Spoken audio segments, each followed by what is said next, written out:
Hey, what's up guys? Weekly Light here. Recently there's been lots of talk about the lack of customization in Destiny 2 right now.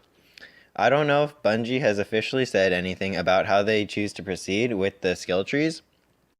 I do however know that this build is an early build and a lot has changed in it. The purpose of this video is to show some possible paths Bungie could take in regards to skill customization in Destiny 2. I have compared the two Voidwalkers, one from Destiny 1 and one from Destiny 2, and their various skill trees.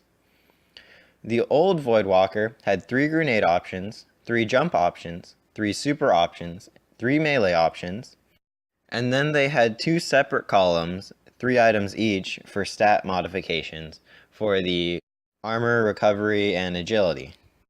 And finally, there were 2 columns with 3 nodes each for specific modifications to the subclass. These final 6 nodes were the most important in defining the build. In Destiny 2, there are still 3 grenade options and still 3 jump options. However, there are no nodes for the super, no nodes for the melee, and no nodes for stat modification. However, there are 2 new options for the subclass ability. The 6 subclass nodes have now been replaced with 2 sets of 4 nodes, which seem to be like separate trees. These sets of 4 nodes seem to be the most influential on the subclass and how it plays. Okay, so now let's get to the numbers. So in Destiny 1, there were 6,561 possible combinations for speccing your subclass, if you include the stat nodes.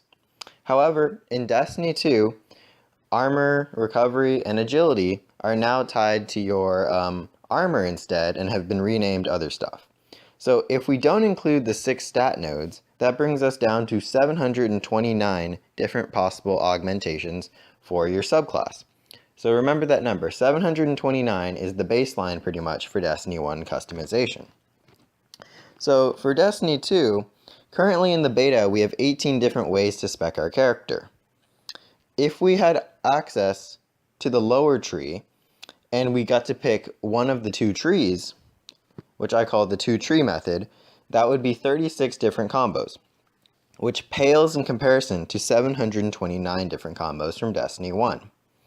However, next to each of the nodes in the lower section, you can see a small Roman numeral 1, 2, 3, and 4, which may mean that it might use a different system, which I call the pick 4 system, where you pick one of each of the Roman numeral ones, so you pick one of the 1 positions, one of the 2 positions, one of the 3 positions, and one of the 4 positions. This would lead to 288 different combos for how to spec your character in your specific skill tree.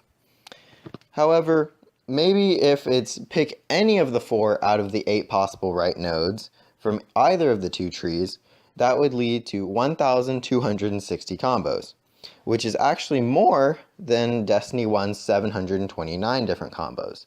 So if it went that route, that would be very promising. However, there is some suspicious space between the upper and the lower trees. So this is all hypothetical now. So what if there was a 3rd tree? If there was a 3rd tree and you went with a 3-tree method where you pick one of the 3 trees, that would lead you to 54 different combinations for your subclass. However, if you did the pick 4, where you picked one of the right perks, one of the upper perks, one of the left perks, and one of the lower perks, that would be your pick 4 system, as I call it. That would be 1,458 different combinations. However, if there was the pick any 4 of the 12 nodes, that would be a whopping 8,910 different combinations for your subclass. So this is pretty much best case scenario for subclass customization hopes.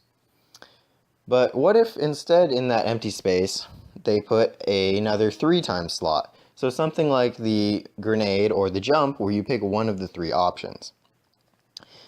If that were the case, then you could have 108 different options if you still had the 2-tree method where you picked either the upper or the lower tree, or you could have 864 different combinations if it was the pick 4 system where you pick the up, left, right, and bottom options for the Roman numerals, which is still more than the 729 from Destiny 1.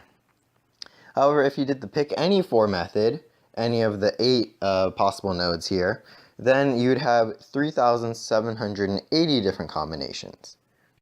As you can see, the system has the potential to possibly allow you even more customization than you had in Destiny 1. Bungie has an infinite amount of routes it can take in regards to subclass skill trees before Destiny 2 launches. For all we know, it could actually ship with 4 different skill trees or something like that. There seems to be plenty of room left on the screen for them to add stuff, along with some suspicious symbols and some symmetry that doesn't seem to line up, and would suggest that there's more space for more nodes. Sadly, however, Bungie seems to be shifting more to focus on PvP and stuff like that as opposed to PvE, and seems to undervalue the PvE experience of the game. PvP seems to be easier to balance with less different perk nodes and less different combinations. So if they're truly focusing on PvP like it seems like they are, they might just go with the 2-tree method and screw us with only 18 different possible combos. However, if they do realize that how important it is to have different choices in the build, then I would hope they'd go with the pick any 4 of the 8 perks, which would bring us up to a healthy 630 different combinations, which could lead to some very interesting builds. The UI seems to suggest that we unlock each of the 4 lower perks individually instead of as a bundle, as how it takes 1 material per each node, and when you hover over one node it doesn't highlight all 4, suggesting you don't unlock all 4 simultaneously. So this might mean that they're not going to go with the simple 2-tree method, and they might actually go with a more complex method that allows for more variety. Also, there's that suspicious diamond between the super and the lower tree that seems like something could branch off of it to add even more customization options. Well, thank you for watching the video, and don't forget to like, favorite, and subscribe.